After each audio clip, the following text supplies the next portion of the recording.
நம்ம இன்றைக்கி சூப்பரான முருங்கைக்கீரை கொத்தமல்லி துவையல் பண்ண போகிறோங்க.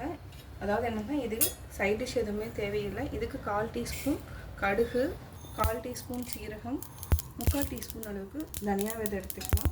கூடவே கொஞ்சமாக வெந்தயம் சேர்த்துக்கோங்க. ஒரு 5 வரமிளகாய் எடுத்துக்கோங்க. இதை வந்து அப்படியே வறுத்துக்கலாம். நல்லா வறுத்துட்டோம். இதை ஒரு பிளேட்டில் மாற்றிக்கலாம். மண் பாத்திரத்தில் முருங்கைக்கீரையை வாஷ் பண்ணி வச்சுருக்கிறோம். இதை வந்து என்னன்னா, கொத்தமல்லி கருவேப்பிலை கொஞ்சமாக எடுத்துருக்கோம். அப்படியே வந்து வதக்கிக்கோங்க. ஈரப்பதம் வந்து போகிற வரைக்கும் நம்ம வதக்கிக்கணும்.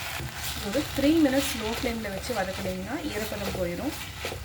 முருங்கைக்கீரையை நல்லா வதக்கிட்டோம்.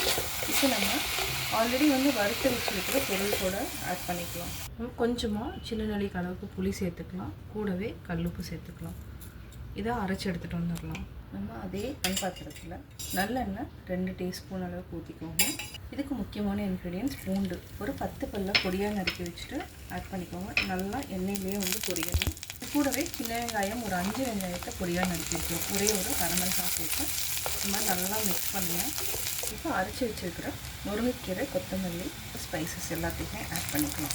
எண்ணெயிலேயே நல்லா மிக்ஸ் பண்ணிவிட்டு தண்ணி ஆட் பண்ணிக்கலாம். தண்ணி ஆட் பண்ணிக்கலாம்.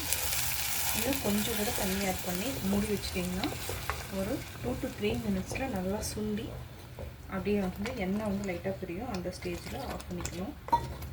ஏன்னா முருங்கைக்கீரைங்கிறதுனால நம்ம வந்து கொஞ்சம் நல்லா வேக வச்சுக்கணும். இப்போ நம்ம மூடி வச்சுக்கலாம். இப்போ ரெடி ஆகிடுச்சு. இந்த துவையலுக்கு அப்பளம் வச்சு சாப்பிட்டாலே சூப்பராக இருக்கும். பொரியல் எதுவுமே தேவையில்லை சைட் டிஷ்ஷாக.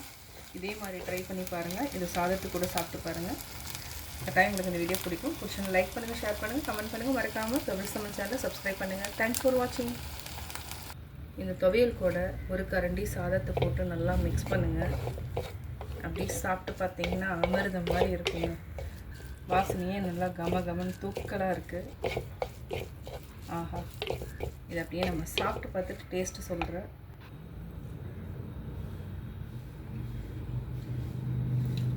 ஆஹா, சூப்பர். இதே மாதிரி ட்ரை பண்ணி பாருங்கள். அதே மாதிரி மண் சட்டியில் லாஸ்ட்டில் இருக்கிறது மிக்ஸ் பண்ணி சாப்பிட்டிங்கன்னா இந்த டேஸ்ட்டே வேறங்க.